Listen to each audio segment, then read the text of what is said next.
Hello friends, आज जो हमारा टॉपिक है वो है यूपी पीसीएस के जो 14 मई को जो 2023 की परीक्षा है उसके संदर्भ में, जिसमें सामान्य अध्ययन के प्रश्नों को हम हल करने का प्रयास करते हैं। पहला जो हमारा प्रश्न है वो है इकोनॉमिक सब्जेक्ट से कि वर्तमान में प्राथमिक क्षेत्र में रोजगार सृजन का प्रतिशत कितना है। कि वर्तमान में प्राथमिक क्षेत्र में रोजगार सृजन का प्रतिशत कितना है। ऑप्शन है 40%, 46%, 55% या फिर 58%। तो इसका जो सही आंसर है वो आपका है डी ऑप्शन 58%। वर्तमान में जो प्राथमिक क्षेत्र जो हैं, इकोनॉमिक्स अर्थव्यवस्था में 3 क्षेत्र है, प्राथमिक, द्वितीयक और तृतीयक क्षेत्र, जिसमें प्राथमिक क्षेत्र में 58% जनसंख्या जो है वो कृषि और गतिविधियों से संबंधित है, इसलिए इसका पहला ऑप्शन सही है, मतलब डी ऑप्शन सही है। अगला प्रश्न है गुटेनबर्ग असंबद्धता किन्हें अलग करती है। ऑप्शन है ऊपरी क्रस्ट और निचले क्रस्ट को, दूसरा ऑप्शन है निचला क्रस्ट और मेंटल को, तीसरा है आंतरिक अंतरम या बाह्य अंतरम को, या चौथा बाह्य अंतरम या फिर मेंटल को। तो इसका जो सही आंसर है वो आपका है बाह्य अंतरम और मेंटल को अलग करता है। ठीक है, क्योंकि गुटेनबर्ग असंबद्धता है बाह्य अंतरम मेंटल को अलग करता है, और क्रस्ट और मेंटल के मध्य जो है वो है रोविकिक असंबद्धता है, और बाह्य व आंतरिक मेंटल के बीच है रेपिटी असंबद्धता। अगला प्रश्न है कि पृथ्वी का औसत घनत्व कितना पाया जाता है। कि पृथ्वी का औसत घनत्व कितना पाया जाता है। ऑप्शन है 1.3, 1.1, 3.3 या 5.5। तो इसका जो सही आंसर है कि पृथ्वी का जो औसत घनत्व है वो 5.5 पाया जाता है, इसलिए इसका डी ऑप्शन सही है। अगला प्रश्न सेन एंड्रियास भ्रंश निम्न में से किसका द्योतक है। ऑप्शन है बेनियाफ क्षेत्र, प्लेट का स्वानात्मक किनारा, सी प्लेट का बिंध्वस्क किनारा, या प्लेट का संरक्षी किनारा। तो जो इसका सही आंसर है सेन एंड्रियास जो है वो भ्रंश ट्रांस करंट भ्रंश का ही एक उदाहरण है, इसलिए इसका जो सही आंसर है वो आपका डी है। अगला प्रश्न है जो कथन और कारक पर आधारित है। प्रश्न नंबर 5 कि भारत के उच्च गहनता की भूकंपीय मेखला हिमालय क्षेत्र में स्थित है, और कारण है हिमालय क्षेत्र में अनुदैर्घ्य उत्क्रम की मेखलाएं हैं। तो ऑप्शन है ए आर दोनों की सही, दो आर दोनों सही है, आर ए की सही व्याख्या करता है। दूसरा है ए आर दोनों सही है किंतु आर ए की सही व्याख्या नहीं करता है। सी ए सही है परंतु आर गलत है। डी ए गलत है परंतु आर सही। तो इसका जो सही आंसर क्या है। तो इसका सही जो आंसर है वो है ए आर दोनों सही हैं किंतु आर ए की सही व्याख्या नहीं करता है। ठीक है, तो भारत का जो भूकंप क्षेत्र है वो 5 भागों में बांटा गया है। 5 भागों में बांटा गया है, जिन्हें जोन 1 से लेकर जोन 5 तक रखा गया है। ठीक है, तो जोन 5 के अंतर्गत जो रिएक्टर स्केल पर 9 या उससे ऊपर के भूकंप के जो क्षेत्र हैं उन्हें जोन 5 में रखा गया है, और इस जोन में हिमालय क्षेत्र अवस्थित है। इसके अंतर्गत कश्मीर, पश्चिम और मध्य हिमालय और उत्तरी पूर्वी हिमालय के शामिल हैं। ठीक है, अगला प्रश्न है प्रश्न नंबर 6 कि स्टैलेक्टाइट एक स्थलाकृति है, कैसी है। तो ये ऑप्शन है हिमानी भूदृश्य, नदी भूदृश्य, वायुड़ भूदृश्य या फिर क्रस्ट भूदृश्य। तो इसका सही आंसर है वो आपका है डी ऑप्शन क्रस्ट या क्रस्ट भूदृश्य। ठीक है, अगला प्रश्न है प्रश्न नंबर 7 कि वायुमंडलीय गैसों के प्रतिशत के बढ़ते क्रम में निम्नलिखित में से कौन सा सही है। हीलियम, जिनॉन, CO2 और आर्गन। दूसरा है जिनॉन, हीलियम, CO2 और आर्गन। तीसरा है हीलियम, CO2, जिनॉन, आर्गन। चौथा है जिनॉन, CO2, हीलियम और आर्गन। इसका जो सही क्रम है उसका सही है वो आपका बी ऑप्शन सही है, क्योंकि जिनॉन जो है वो सबसे कम गैस वायुमंडल में पाई जाती है 0.001%। सबसे ज़्यादा जो पाई जाती है वो आपकी नाइट्रोजन है। फिर उसके बाद आपका ऑक्सीजन आती है, उससे कम 78.7% नाइट्रोजन है, 20.93% ऑक्सीजन है, और आर्गन है वो आपकी 0.93% है। इसके बाद सारी गैसें आती हैं। अगला प्रश्न है प्रश्न नंबर 8 कि ग्रीन हाउस प्रभाव का प्रथम बार विवरण दिया गया था। ग्रीन हाउस गैस का प्रभाव का प्रथम विवरण दिया गया था। ऑप्शन है जैमन हट्टन द्वारा, रोलैंड द्वारा, जोसेफ फोरियर द्वारा, या फिर मोलिना द्वारा। तो इसका सही जो आंसर है वो है ग्रीन हाउस का जो प्रथम बार विवरण जो है वो जोसेफ फोरियर द्वारा दिया गया था, इसलिए इसका सी ऑप्शन सही है। ठीक है। अगला प्रश्न है निम्नलिखित में से वायुमंडल की परतों का सही अनुक्रम क्या है? परिवर्तन मंडल, मध्य मंडल, समताप मंडल, ताप मंडल। दूसरा ऑप्शन परिवर्तन मंडल, मध्य मंडल, ताप मंडल, समताप मंडल। फिर है परिवर्तन मंडल, समताप मंडल, मध्य मंडल, ताप मंडल, और डी ऑप्शन है परिवर्तन मंडल, ताप मंडल, मध्य मंडल या समताप मंडल। जो हमारा क्रम है तो सबसे पहले होता है वो आपका आता है परिवर्तन मंडल, और परिवर्तन मंडल को ही कहा जाता है क्षोभ मंडल। तो जो क्रम है सबसे पहले क्षोभ मंडल या परिवर्तन मंडल, फिर समताप मंडल, फिर मध्य मंडल, फिर वायुमंडल। तो इसका सही आंसर जो है वो आपका सी है। अगला प्रश्न है प्रकाश बहुप्रक्रिया है जिसके द्वारा, ऑप्शन है विकिरण ऊर्जा रासायनिक ऊर्जा में परिवर्तित होती है, दूसरा है विकिरण ऊर्जा ताप ऊर्जा में परिवर्तित होती है, सी ऑप्शन विकिरण ऊर्जा जैव ऊर्जा में परिवर्तित होती है, या फिर विकिरण ऊर्जा भूतापी ऊर्जा में परिवर्तित होती है। प्रश्न नंबर 10 का सही आंसर है वो आपका है विकिरण ऊर्जा जो विकिरण ऊर्जा होती है वह रासायनिक ऊर्जा में परिवर्तित होती है, क्योंकि पौधे जो हैं वो सूर्य से प्रकाश लेते हैं और वो रासायनिक ऊर्जा में कन्वर्ट कर देते हैं। अगला प्रश्न है डोलड्रम किस दाब पेटी में पाया जाता है? डोलड्रम किस दाब पेटी में पाया जाता है? विषुवतीय दाब निम्न दाब पेटी में, उपोष्ण उच्च दाब, उपध्रुवीय निम्न दाब या ध्रुवीय उच्च दाब। Question number 11। ठीक है। तो सबसे पहले जान लें कि डोलड्रम क्या होती है।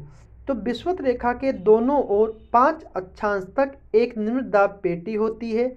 यहाँ हवा में क्षैतिज गति नहीं होती है और पवन शांत होने के कारण इसे शांत पेटी या डोलड्रम पेटी कहते हैं। तो इसका सही आंसर जो है वो आपका ए ऑप्शन है विषुवतीय निम्न दाब। ठीक है। अगला प्रश्न है प्रश्न नंबर 12 कि निम्नलिखित में से कौन सा कथन सत्य नहीं है? ऑप्शन है महाद्वीपीय मैग्नेटट महाद्वीप का डूबा हुआ विस्तार है, महाद्वीपीय मैग्नेटट ग्रेनाइट से निर्मित है, तीसरा है महाद्वीपीय मैग्नेटट महाद्वीप का एक भाग है, और चौथा है सबसे अधिक विस्तृत महाद्वीपीय मैग्नेटट अटलांटिक महासागर में स्थित है। तो इसका जो कथन जो सत्य नहीं है वो आपका है डी ऑप्शन, क्योंकि महाद्वीपीय मैग्नेटट जो सर्वाधिक विस्तृत है वो अटलांटिक महासागर में ना होकर आर्कटिक महासागर में है। जो आर्कटिक महासागर है वहाँ पे इसका सर्वाधिक विस्तार है, इसलिए इसका डी ऑप्शन सही है। अगला प्रश्न है प्रश्न नंबर 13 कि निम्नलिखित में से नदी और उनके मुहाने से संबंधित चयन करना है कि कौन सी नदी की कौन से मुहाने में गिरती है। पहली है ओर्निको नदी, नाइजर नदी, ओल्गा नदी या फिर आमो नदी। जो ओर्निको नदी है इसका जो मुहाना है वो आपका है अटलांटिक महासागर, जिसे अंध महासागर कहते हैं। ठीक है। नाइजर नदी जो है वो गिनी की खाड़ी में गिरती है। ओल्गा नदी कैस्पियन सागर में गिरती है और आमूर नदी प्रशांत महासागर में गिरती है। तो इस प्रकार जो सही आंसर हमारा है वो आपका सी है ये। ठीक है। अगला प्रश्न है कथन और कारण पर आधारित है कि कथन है ग्रामीण नगरीय स्थानांतरण भारत के जनांकीय विकास की सबसे महत्वपूर्ण व्यवस्था है, और कारण है गांवों से स्थानांतरण का मुख्य कारण गरीबी है।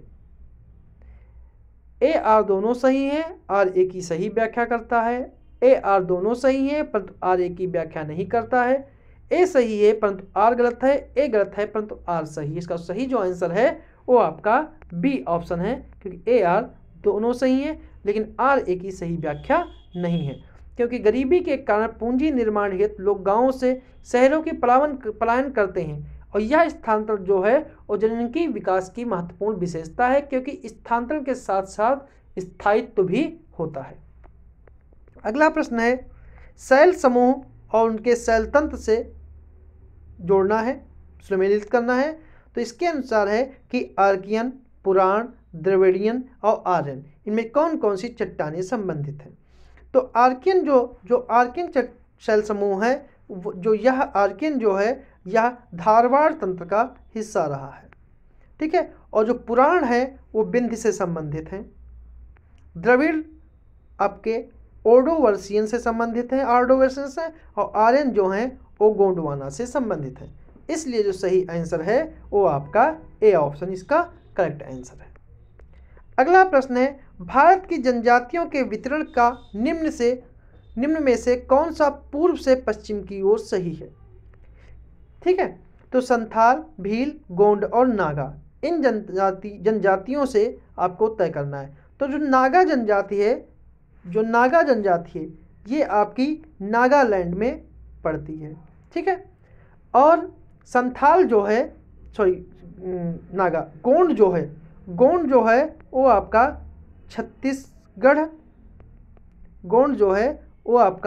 छत्तीसगढ़, ठीक है, और मध्य प्रदेश में पड़ती है। और भील जो है वो मध्य प्रदेश और राजस्थान में पड़ती है। और संथाल जो है वो झारखंड में पड़ती है। तो इस प्रकार उसका सही जो आंसर होगा वो आपका होगा बी, जो पूरब से पश्चिम की ओर पड़ती है। अगला प्रश्न है प्रश्न नंबर 17 कि निम्नलिखित में से कौन सा सही सुमेलित नहीं है। विशाखापत्तनम जहाज निर्माण, पिंजौर मशीन औजार, भद्रावती लौह इस्पात, टीटागढ़ रेलवे उपकरण। तो इसका सही आंसर है जो टीटागढ़ है वो रेलवे उपकरण के लिए प्रसिद्ध नहीं है, बल्कि टीटागढ़ जो है वह कागज के लिए प्रसिद्ध है। टीटागढ़ जो है वो कागज के लिए प्रसिद्ध है, इसलिए इसका सही ऑप्शन डी है कि टीटागढ़ रेलवे के लिए नहीं है। अगला प्रश्न है कथन और कारण पर आधारित है कि भारत की प्रजननता संक्रमण तीव्र रहा है और भारत की साक्षरता संक्रमण धीमा रहा है। तो इसका कूट के आधार पर है ए आर दोनों सही हैं, आर ए की सही व्याख्या करता है। ए आर दोनों सही हैं परंतु आर ए की सही व्याख्या नहीं करता है। सी ऑप्शन है ए सही है परंतु आर गलत है। चौथा है ए गलत है परंतु आर सही है। इस आधार पर जो सही आंसर है वो आपका है डी ऑप्शन, क्योंकि ए गलत है आर सही है। क्योंकि भारत की साक्षरता दर 73% रही है और ग्रामीण क्षेत्र में सर्वाधिक साक्षर जनसंख्या उत्तर प्रदेश में है और नगरीय क्षेत्र में सर्वाधिक जनसंख्या महाराष्ट्र में है, ठीक है। तो ए गलत है परंतु आर सही है। अगला प्रश्न है भारत शासन अधिनियम के संदर्भ में निम्नलिखित कथनों पर विचार कीजिए। पहला है इस समय वायसराय मॉन्टेस्क्यू थे, और दूसरा है इस अधिनियम के तहत लंदन में भारत के उच्चायुक्त के कार्यालय का सृजन किया गया था। इसका सही ऑप्शन है कि केवल एक, केवल दो, ए भी दोनों और ना तो एक और ना ही दो। इसका सही आंसर है वो है केवल एक, क्योंकि भारत शासन 1919 के अधिनियम के तहत मॉन्टेग्यू उस समय भारत सचिव थे और चेम्सफोर्ड उस समय वायसराय थे। कौन सा सही नहीं है? तो पहला जो है वो सही नहीं है, क्योंकि जो वायसराय हैं वो इस समय लॉर्ड चेम्सफोर्ड थे, जबकि इसमें मॉन्टेस्क्यू दिया है, तो ये आंसर गलत है, ठीक है। और बाकी दूसरा जो कथन है वो सही है, इसलिए ऑप्शन के अनुसार जो है वो पहला कथन सही है। अगला प्रश्न है कि निम्न सूची से मिलान करना है, ठीक है, कि बलवंत राय मेहता द्विस्त्री पद्धति, अशोक मेहता त्रिस्त्री पद्धति, एल.एम. सिंघवी, तो इन समितियों को सही से मिलान करना है। तो इसको बलवंत राय जो मेहता समिति थी उसने त्रिस्तरीय की बात की थी और अशोक मेहता ने द्विस्तरीय की बात की थी। एल.एम. सिंघवी ने स्थानीय स्वशासन पद्धति की बात की थी और जे.वी.की राव ने प्रतिनिधित्व के तरीके की सुधार की बात की थी। तो इस प्रकार जो इसका सही आंसर है वो आपका सी है। सी ऑप्शन इसका करेक्ट आंसर है।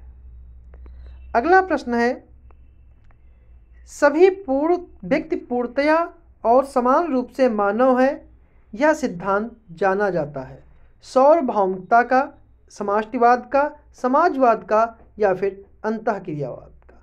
तो इसका जो सही आंसर है वो है कि सभी व्यक्ति पूर्णतया समान रूप से मानव हैं, यह सार्वभौमिकता का सिद्धांत माना जाता है। अगला प्रश्न है, निम्नलिखित में से किस वाद में उच्चतम न्यायालय ने धारणा प्रस्तुत की थी कि उद्देशिका संविधान का भाग है?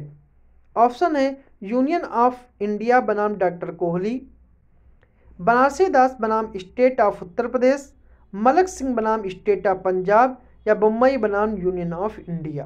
Question number 22।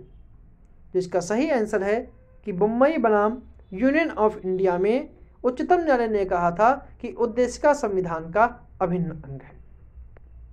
अगला प्रश्न है, सूची 1 को सूची 2 से सम्मिलित करना है। कुछ राजनीतिक दल हैं, इनको किस वर्ष इनका गठन हुआ था? जैसे सीपीआई, सीपीएम, एआईएडीएमके और तेलुगु देशम।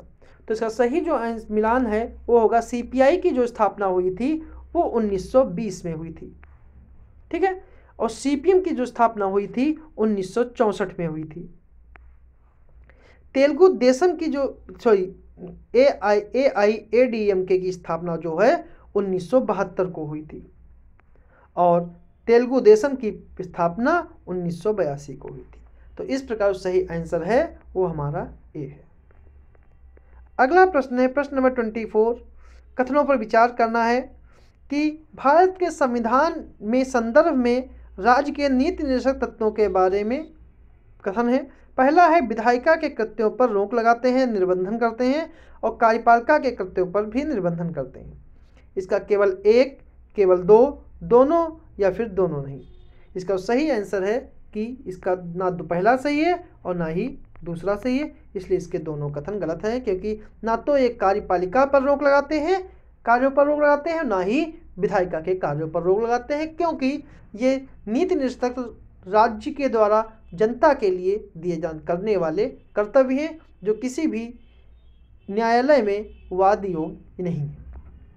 अगला प्रश्न है, सूची 1 और सूची 2 से मिलान करना है कि संसद का गठन किस अनुच्छेद के तहत, राज्यसभा का गठन किस अनुच्छेद के तहत, लोकसभा का अनुच्छेद और संसद के सत्र के 17 सन का गठन किस तरफ है। तो इसका जो मिलान है, संसद जो है वो 79 में है, ठीक है, राज्यसभा 80 में है, लोकसभा 81 में है और सत्र 17 विघटन अनुच्छेद 85 में है। इस प्रकार जो दिया है ये क्रम पूर्णतया सही है, इसलिए इसका सही आंसर होगा वो 1, 2, 3, 4 होगा। तो इसका पहला जो है वही पूर्णतया सही है। अगला प्रश्न है कि सिविल सेवकों को प्राप्त संवैधानिक संरक्षण निम्नलिखित में से किस अनुच्छेद के तहत सुनिश्चित किया गया है? अनुच्छेद 310, अनुच्छेद 311, अनुच्छेद 312 या अनुच्छेद 317। तो इसका जो सही आंसर है वो आपका है बी ऑप्शन, अनुच्छेद 311। 311 में सिविल सेवकों के पद संबंधी संवैधानिक सुरक्षा दी गई है, जबकि 310 में संघ राज्य की सेवा करने वाले व्यक्तियों की पदावधि दी गई है, 312 में नई अखिल भारतीय सेवा दी गई है और 17 में है लोक सेवा आयोग के किसी सदस्य को हटाने के उससे उपबंध दिए गए हैं। अगला प्रश्न है, राज्यपाल की स्वविवेकी संबंधी शक्तियों का संबंध किस अनुच्छेदों से है? 163(1), 239(2), 356 या 371। कूट के आधार पर चयन करना है, 1 और 2, केवल 2, 2, 3, 4 या फिर उपयुक्त सभी 1, 2, 3, 4। तो इसका सही जो आंसर है वो आपका है 1, 2, 3, 4 अनुच्छेदों से हैं। ये सभी जो हैं वो इसके राज्यपाल के स्वविवेकी शक्ति से संबंधित हैं, क्योंकि अनुच्छेद 163 है स्वविवेक पर आधारित कार्यों के विषय में राज्यपाल मंत्रिमंडल की सलाह मानने के लिए बाध्य नहीं है, ठीक है। तो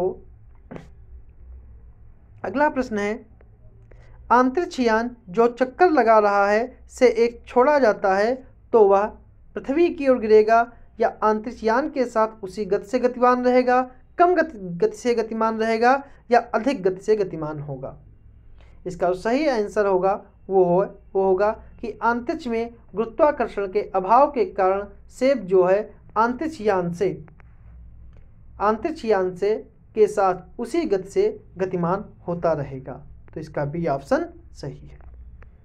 अगला प्रश्न है, कुछ खोजें हैं उनके खोजकर्ता से संबंधित है कि रेडियम का आविष्कार किसने किया, पेनिसिलिन का किसने किया, एक्सरे का किसने किया, या फिर चेचक का किसने किया। तो इसका जो सही सुमेलित है वो है कि रेडियम का आविष्कार जो है वो मैडम क्यूरी ने किया था, पेनिसिलिन का आविष्कार फ्लेमिंग ने किया था, एक्सरे का आविष्कार रॉन्टन ने किया था, और चेचक का आविष्कार एडवर्ड जेनर ने किया था। इसलिए इसका जो सही आंसर है वो आपका है ए ऑप्शन 2143। अगला प्रश्न है प्रश्न नंबर 30 कि प्रकाश तरंगों के वायु से कांच में जाने पर जो प्रभावित होते हैं वह हैं तरंग दैर्घ्य, आवर्त और वेग, दूसरा वेग और आवर्त, तीसरा तरंग दैर्घ्य और आवर्त, चौथा तरंग दैर्घ्य या फिर वेग। इसका जो सही आंसर है वो आपका है डी ऑप्शन तरंग दैर्घ्य और वेग, क्योंकि जब कोई प्रकाश एक माध्यम से दूसरे माध्यम में जाता है तो प्रकाश की आवर्त वही रहती है, लेकिन उसका तरंग दैर्घ्य और उसका वेग बदल जाता है। अगला प्रश्न है कि यदि फ्रीजर पर बर्फ इकट्ठी होती है तो रेफ्रिजरेटर में शीतलन बुरी तरह प्रभावित हो जाता है। इसका कारण है बर्फ एक दुर्बल चालक है। तो पहला कथन सही है, दोनों कथन सही हैं और आर ए की सही व्याख्या करता है। दोनों कथन सही हैं किंतु आर ए की सही व्याख्या नहीं करता है। ए सही है परंतु आर गलत है, ए गलत है परंतु आर सही है। इस आधार पे हमें चुनना है कौन सा सही है। तो इसका सही जो आंसर है वो आपका है ए ऑप्शन। दोनों सही हैं और आर ए की सही व्याख्या करती है, क्योंकि जो अगर फ्रीजर के चारों बर्फ इकट्ठी हो जाएगी तो उसका शीतलन इसलिए प्रभावित होगा क्योंकि बर्फ एक दुर्बल चालक है। ठीक है। अगला है प्रश्न नंबर 32 कि तापमान में वृद्धि के साथ ग्लिसरीन की सांद्रता बढ़ जाती है और तापमान में वृद्धि अणुओं की गतिज ऊर्जा को बढ़ा देती है। तो इसके आधार पर हमें चुनना है कि कौन सा कथन सही है। ठीक है। तो इसका जो सही आंसर है वो आपका डी, ए गलत है लेकिन परंतु आर इसका सही आंसर है। ठीक है। अगला प्रश्न है, दो उत्तरोत्तर सुरंग और दो उत्तरोत्तर गर्त के बीच की दूरी को क्या कहते हैं। ऑप्शन है आयाम, तरंगदैर्घ्य, आवृत्ति या फिर इनमें से कोई नहीं। तो इसका सही आंसर है उसको कहा जाता है तरंगदैर्घ्य, इसलिए इसका बी ऑप्शन सही है। अगला प्रश्न है, क्रोमैटोग्राफी की तकनीक का प्रयोग होता है। ऑप्शन है रंगीन पदार्थों को पहचान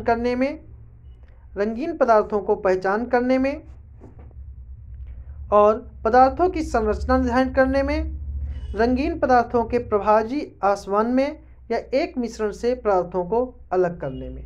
क्वेश्चन नंबर 34। तो इसका सही जो आंसर है वो है क्रोमैटोग्राफी जो होता है रंगीन रसायनों के मिश्रण को पृथक करने की एक रासायनिक तकनीक है, इसलिए इसका डी ऑप्शन सही है। अगला प्रश्न है, पारा धातु क्या है। ऑप्शन है यह अति रंगीन मिश्र धातु होती है, कार्बन युक्त मिश्र धातु होती है, पारा युक्त मिश्र धातु होती है, या अपघर्षण के लिए अति प्रतिरोधक वाली मिश्र धातु होती है। तो इसका सही आंसर है सी ऑप्शन कि पारा युक्त मिश्र धातु पारदीमिक मिश्र धातु होती है, क्योंकि जब पारा किसी धातु से मिलकर मिश्र धातु बनाता है तो उसे अमलगम कहते हैं, और चांदी के पारा के मिश्रण के दांतों को छेदों में भरा जाता है। अगला प्रश्न है प्रश्न नंबर 36 कि निम्नलिखित में से किसने लोहा को जनतांत्रिक धातु कहा था।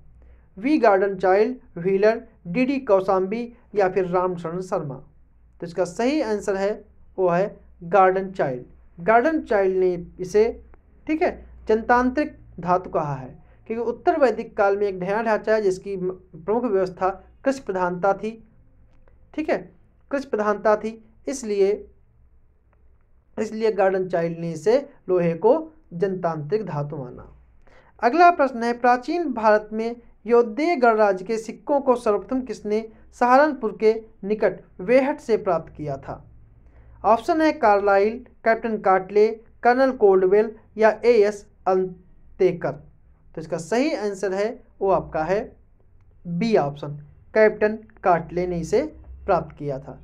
ये मुद्राएं जो हैं यौदेय मुद्राएं रोहतक से मिली हुई हैं। ठीक है, सुनेत जो लुधियाना है वहाँ से भी मिली हुई हैं। ठीक है, मुख्य रूप से ठीक है टकसाल केंद्र थे रोहतक में, सुनेत में, खोखरकोट में और नौरंगाबाद में। ठीक है, जो यौदेय गणराज्य के सिक्के जो हैं वो रोहतक, सुनेत, खोखरकोट और नौरंगाबाद से मिले हैं।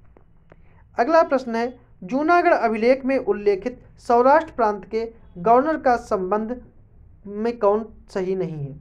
ऑप्शन है पुष्यगुप्त वैश्य, यवनतुस्साप, सुविशाख पहलव या फिर परदत्त। इसका सही आंसर है वो आपका है परदत्त। सॉरी, कूट क्या चुनना है, इसका डी है। ये चारों जो हैं वो सहमत हैं। ठीक है, ये चारों जो हैं वो सौराष्ट्र प्रांत के उपराज्यपाल रहे हैं। क्योंकि प्रश्न नंबर 38 था कि गुजरात राज्य के सौराष्ट्र प्रांत में गिरनार में सुरसर झील स्थित थी। इस झील का इतिहास जूनागढ़ अभिलेख से मिलता है। इसी अभिलेख में 4 शासक चंद्रगुप्त, अशोक, रुद्रदामन, स्कंदगुप्त तथा इनके गवर्नरों का उल्लेख है पुष्यगुप्त वैश्य, यवनतुस्साप, सुविशाख पहलव और परदत्त। इसलिए इसका डी ऑप्शन सही है। अगला प्रश्न है, गुप्त युगीन अभिलेखों में निम्नलिखित में से किस शासक के लिए सर्वराज्योच्छेदता की उपाधि का प्रयोग किया गया है? मतलब सभी राजाओं को उन्मूलन करने वाला। तो ऑप्शन है समुद्रगुप्त, चंद्रगुप्त प्रथम, चंद्रगुप्त द्वितीय या फिर स्कंदगुप्त। इसका सही आंसर है वो आपका है समुद्रगुप्त, मतलब ए ऑप्शन ए का सही आंसर है। अगला प्रश्न है कि जीवाणुजन्य रोग में से संबंधित रोगों में से कौन से सही हैं? ऑप्शन है एड्स, डिफ्थीरिया, न्यूमोनिया या फिर कुष्ठ रोग। Question number 40। इसका सही आंसर है सी ऑप्शन। ठीक है, 2, 3, 4। जो एड्स जो है वो वायरस जनित रोग है, HIV वायरस से होता है। बाकी जो हैं वो सब जीवाणु जनित रोग है। अगला प्रश्न है, मेटास्टेसिस कैंसर रोग के किस स्टेज से संबंधित है? पहला, दूसरा, तीसरा या फिर चौथा? इसका सही आंसर है वो आपका है पहला। क्योंकि कैंसर एक प्रकार की असंगठित ऊतक वृद्धि की बीमारी है जो कोशिकाओं के अनियंत्रित विभाजन तथा विकास के कारण होती है। यह एक अत्यंत घातक रोग है जो उन सभी अंगों में हो सकता है जिनकी कोशिकाएं विभाजन की क्षमता रखती हैं। अगला प्रश्न है, कैंसर रोग के संदर्भ में निम्नलिखित कथनों पर विचार कीजिए। यह रोग उन सभी अंगों में हो सकता है जिनकी कोशिकाएं विभाजन की क्षमता रखती हैं। दूसरा है, यह एक प्रकार की संगठित ऊतक वृद्धि की बीमारी है। केवल एक, केवल दो, दोनों या फिर दोनों नहीं। इसका सही आंसर है क्वेश्चन नंबर 42।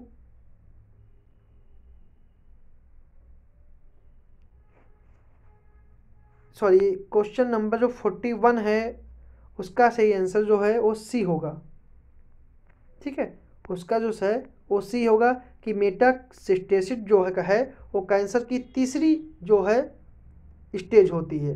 क्योंकि कैंसर कोशिकाओं का शरीर के एक अंग से दूसरे के निकटवर्ती अंगों में फैलना और रूपांतरण कहलाता है। और लिम्फ नोड या रक्त वाहिनियों द्वारा इन कोशिकाओं को शरीर के दूसरे हिस्सों तक पहुंचाने लगती हैं, तब कैंसर का तीसरा स्टेज होता है। और पेस्टास्टोसिस का संबंध कैंसर के तीसरे स्टेज से होता है। मतलब कि जब रक्त वाहिनियाँ जो होती हैं उन कोशिकाओं को शरीर के दूसरे अंगों तक पहुंचाने लगती हैं, तब कैंसर का तीसरा स्टेज होता है।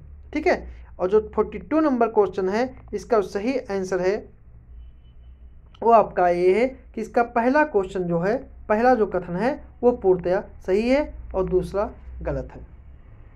ठीक है, अगला प्रश्न है क्वेश्चन नंबर 43 कि आर्द्रता के बढ़ने पर वायु में ध्वनि का वेग बढ़ जाता है क्योंकि आर्द्रता बढ़ने के साथ वायु के घनत्व में वृद्धि होती है, वायु के घनत्व में कमी आती है, वायु के घनत्व में कोई परिवर्तन नहीं होता है, या उपयुक्त में से कोई नहीं। क्वेश्चन नंबर 43 का जो सही आंसर है वो आपका है बी।